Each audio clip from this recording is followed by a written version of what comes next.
mago timore ang'eni arrest to nitiere chudo mamoko bende pok ochwal to wadong gi matin ne iwacho ni kata mana dwe achiel nikech wang'eni budget kisomo wadonje hik omenda manyien okang' ma kamano biro bedo nade Obuon kintiere kaunti ma Kisumu kanyo bende ibo chulgi mane penjo maduong' nikech kata mana capitation bende ywak ne nyaka sani.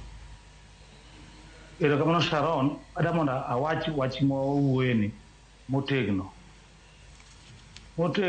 to nikech an kapok akawo ofis mantiere ni nane head teacher. I understand issue ma capitation gi maler kabisa. Sirkal gore gi their own policies. Adamonda awach ni onge budget mobedoga moketga mar penj. Onge ga budget mar penj. Penj mitiyogo nekgi gin pesa migolo e capitations mag schools. Nyathi ka nyathi masomo e Kenya ka under free primary education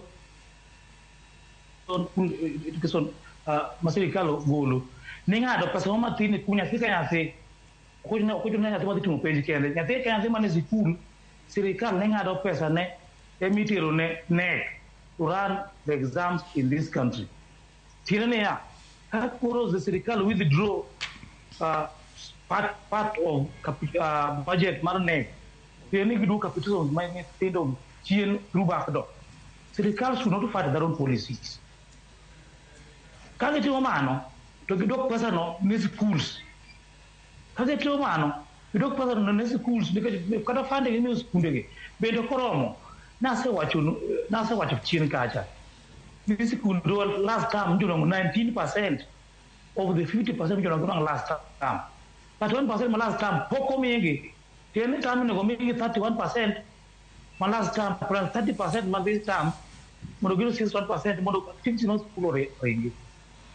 Wang'eyo mana ka jawalo osawacho chien kanyo ni weche mag penj gi chakore gi weche mag setting, vetting, proofreading, printing, then piloting some of these exams kaka kosa na owuoyo ni higa me the team the first assessment ne grade 9 wagi budhi gode in school next year.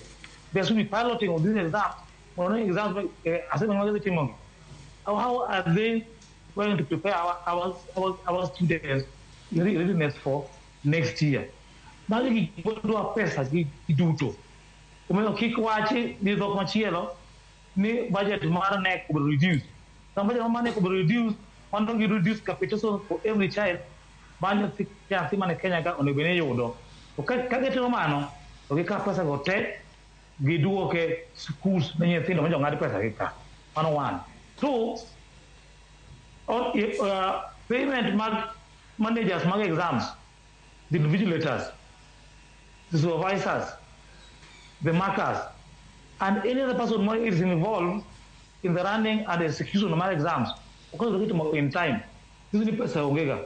So when we are reducing this budget, it means that they're also killing this system, motivating our examiners.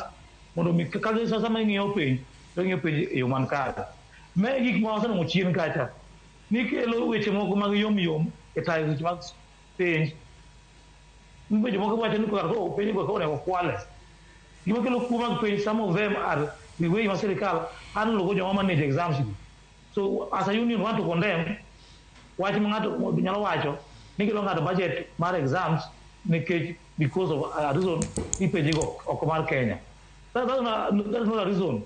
Penj kala ko Kenya ka to budget mar exams go to omi the managers mar exams and omi schools back modo schools oringe one issues mang'eny ma affect weche mag somo away from capitation moso wacho chien kanyo no bedo ng'e ni sama wuoye ni some of our schools do not have administrators because no team promotions parliamentary education committee of stop promotions go either because there's no money which we are thinking ni mana be bizo no itiyo ko giwuodore ni ndiyo ma me bagi to kanyo ndiyo ma bagi ma jomo konyo promotion moko ni kare jogo kalo kema gole list kende eta ni jogo bogi nganya gine mo gol list so the deserving colleagues some of whom are retiring at the end of this year some who are retiring next year should get their deserved promotions mondo get take up those duties in other states mondo gibende gimoro tich ma gitimo ne